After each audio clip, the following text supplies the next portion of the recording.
वसुदेवसुतं देवं कंसचाणूरमर्दनं देवकी परमानन्दं कृष्णं वन्दे जगद्गुरुं श्रीकृष्णं वन्दे जगद्गुरुं श्रीकृष्णं वन्दे जगद्गुरुं।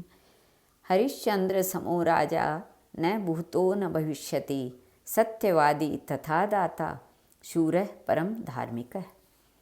जब राज्य हो, संपत्ति हो, मित्र हो और आज्ञा पालन करने के लिए अनेकों सेवक सामने खड़े हों, तब धर्मात्मा बनना कठिन नहीं है। तब तो धर्मात्मा न होने पर भी धर्मात्मा होने का स्वांग किया जा सकता है और कहलाया जा सकता है। परंतु जब पास में पैसे न हो, रहने के लिए घर न हो, सहायता के लिए पशु पक्षी भी न हो, खाने के लिए रोटी का एक टुकड़ा न मिलता हो, उस समय भी सच्चे हृदय से प्रसन्नता के साथ धर्म पर आरूढ़ रहना किन्हीं महापुरुषों का ही काम है। विपत्ति में ही धर्म और धैर्य की परीक्षा होती है। हरिश्चंद्र अपनी धर्मपत्नी सेव्या और नन्हे से बालक रोहिताक्ष को लेकर जब काशी पहुँचे, तब 1 महीना पूरा होने के केवल 1 ही दिन बाकी था। काशी अभी थोड़ी दूरी थी। वहाँ के ऊंचे ऊंचे मंदिर दिख रहे थे। गंगा जी की हर ध्वनि भी कानों में पड़ रही थी। वे नगर में प्रवेश करने वाले ही देखी सेव्या थक गई। रोहिताक्ष के पैर में कांटा गड़ गया और वे वहीं एक वृक्ष के नीचे बैठकर कांटा निकालने लगे। उन्होंने देखा कि रोहिताक्ष के कोमल तलवे में कई फपोले पड़ गए हैं। उनकी आंखों में आंसू आते आते रुक गए। कांटा निकल गया, परंतु सेव्या के अधिक थक जाने के कारण वे आगे नहीं बढ़ सके।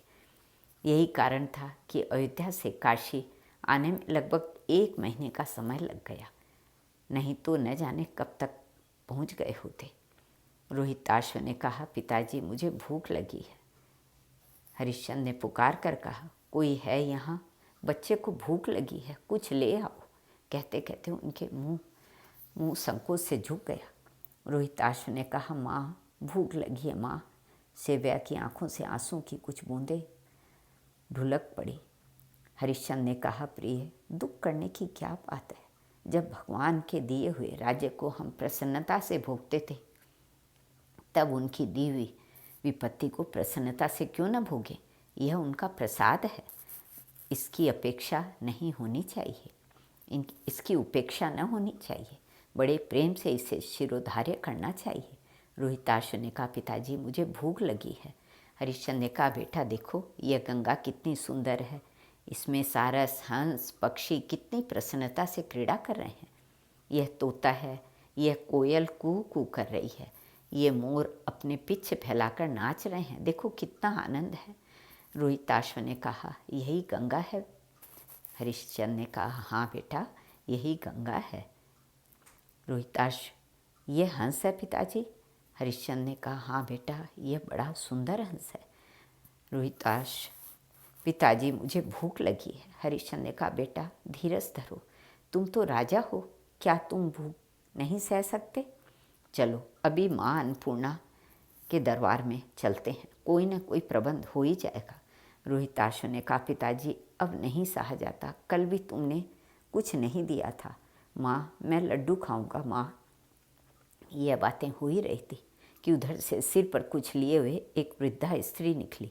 हरिश्चंद्र ने उससे कहा, देवी हम लोग दूसरे देश के हैं, रास्ता नहीं मालूम है, नगर में कैसे जाएं? वृद्धा ने कहा, महाभाग तुम्हारे शरीर में तो चक्रवर्ती राजा के लक्षण हैं, तुम्हारी ये अवस्था कैसे हुई?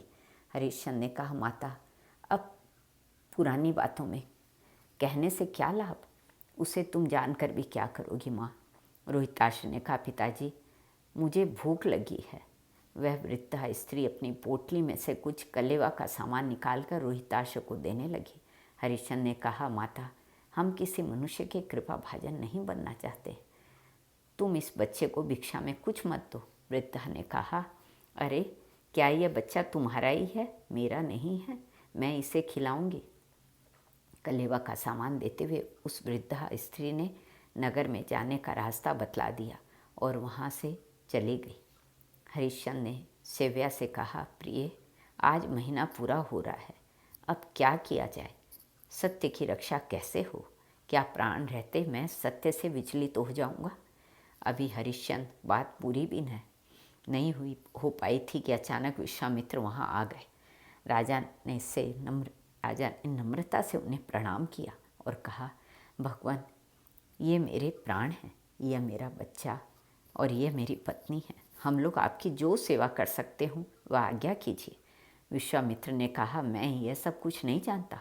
आज महीना पूरा हो रहा है, मेरी दक्षिणा दे दो। तुम अपनी प्रतिज्ञा पर अटल हो ना?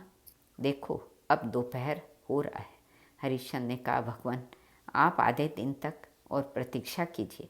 सूर्यास्त के पूर्व ही मैं आपकी दक्षिणा दे दूंगा। विश्वामित्र ने कहा, यही सही, मैं शाम को फिर आऊँगा। यदि तुम मेरी दक्षिणा न दे सके तो अनर्थ हो जाएगा। विश्वामित्र चले गए। हरिश्चंद्र सोचने लगे कि इनकी दक्षिणा का क्या प्रबंध किया जाए। ऐसे अवसर पर मुझे ऋण भी कौन दे सकता है? किसी से दान लिया नहीं जा सकता। यदि बिना दिए मर गया तो मुझसे नीचे और कौन होगा? अब एक ही उपाय है, अपने आप को बेच दूं, जीवन भर के लिए किसी का सेवक बन जाऊं। किसी प्रकार दक्षिणा देकर प्रतिज्ञा पूरी करनी ही चाहिए। हरिश्चंद्र सोचते सोचते व्याकुल हो गए। उन्हें कुछ सूझता ही न था। सेव्या ने कहा, महाराज, आप चिंता छोड़कर अपने सत्य का पालन करें। झूठे लोग शमशान की भांति वर्जनीय हैं। सत्य ही परम धर्म है। झूठे मनुष्य के अग्निहोत्र, अध्ययन, दान सभी निष्फल हो जाते हैं। मैंने पुराणों में सुना है कि कृति नाम के राजा ने 7 अश्वमेध यज्ञ किए थे। राजसूय यज्ञ किया था, परंतु झूठ बोलने के कारण वह स्वर्ग से गिर पड़ा। महाराज, मैं एक बात कहूँ, अब मेरे गर्भ से संतान हो चुकी है। इतना कहकर सेव्या रोने लगी। हरिश्चंद्र ने कहा, कल्याणी, रो मत, तुम्हारा बालक तुम्हारे पास है, जो कुछ कहना चाहती हो कहो। सेव्या ने कहा, राजन, मुझसे संतान हो चुकी है, इसलिए मेरा पाणी ग्रहण सफल हो गया। अब आप मुझे किसी के हाथ बेच दें, मैं उसकी सेवा करूंगी और मेरा मूल्य लेकर आप विश्वामित्र को दे दीजिए। सेव्या की बात सुनकर हरिश्चंद्र मूर्छित से हो गए। वे किसी प्रकार अपने को संभाल कर कहने लगे, प्रिय, यह तुमने क्या कहा? यह तो बड़े दुख की बात है। क्या हमारा प्रेम बंधन समाप्त हो चुका? क्या हम सुख के वे दिन भूल गए? मैं ऐसा निष्ठुर कार्य कैसे कर सकूँगा? मैंने ऐसी बातें सुन ली, मुझे धिक्कार है, मुझे धिक्कार है। हरिश्चंद्र जमीन पर गिर पड़े।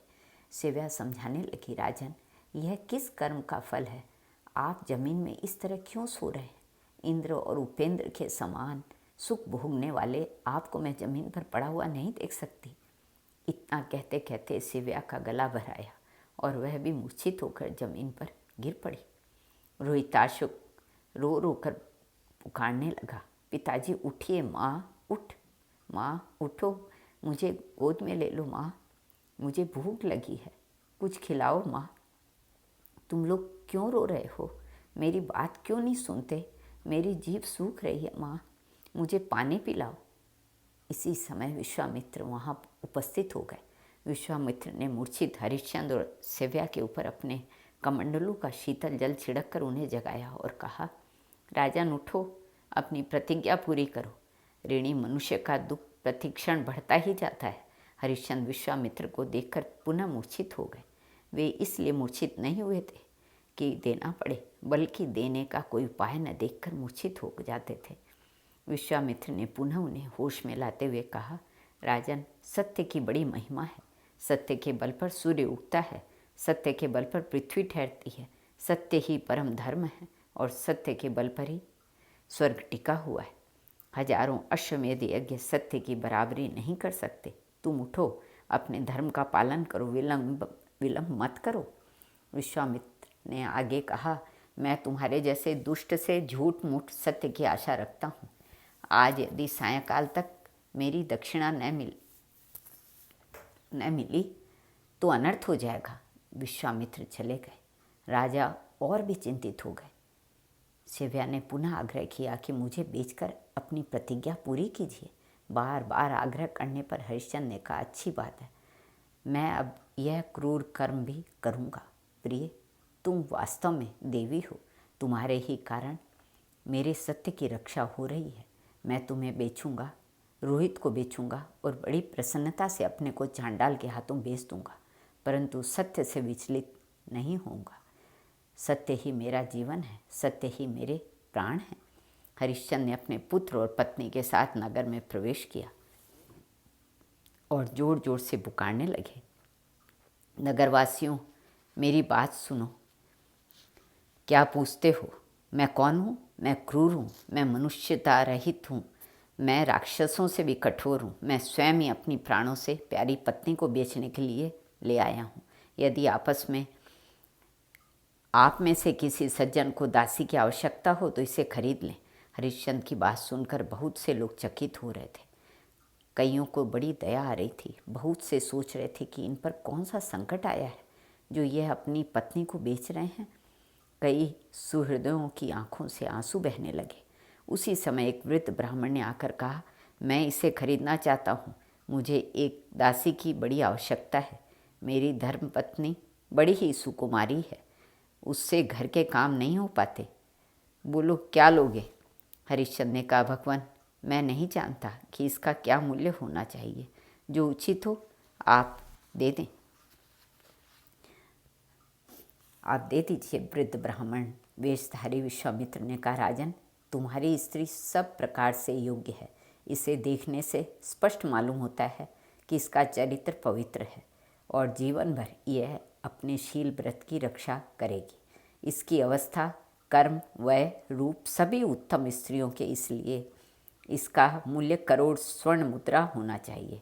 इतना कहकर उन्होंने हरिश्चंद्र के वलकल वस्त्र में स्वर्ण मुद्राएं रख दी और सेव्या को पकड़कर अपने साथ ले चलने लगे। रोहिताश ने अपनी माँ की साड़ी पकड़ ली। उसे डांट कर वे वृद्ध ब्राह्मण सेव्या को खींच ही रहे थे कि सेव्या के धैर्य का बांध टूट पड़ा और वह रोने लगी। उसने कहा, ब्राह्मण देवता, आपने मुझे खरीद लिया, मैं आपकी दासी हो गई। मैं आपके साथ चलने के लिए तैयार हूँ, परंतु एक क्षण के लिए आप मुझे छोड़ दीजिए। मैं अपने बच्चे को भर आंखें देख लूँ, फिर कब मिलेगा? उसने रोहित की ओर देखकर कहा, बेटा, मेरा स्पर्श मत करो। राजकुमार, मैं अब दासी हो गई। बालक रोहिताश माता को इस रूप में देखकर अम्मा अम्मा कहकर रोने लगा। जोर जोर से पकड़ लिया। वह किसी प्रकार अपनी माता को छोड़ता ही न था। ब्राह्मण ने रोहिताश को डांट कर उसे एक लात मारी। वह गिर पड़ा। सेव्या उसे उठा नहीं सकती थी।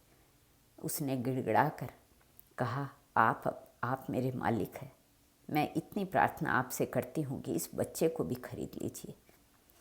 यदि आप इसे नहीं खरीदेंगे तो मैं आपके घर जाकर पूरी शक्ति से आपकी सेवा नहीं कर सकूँगी।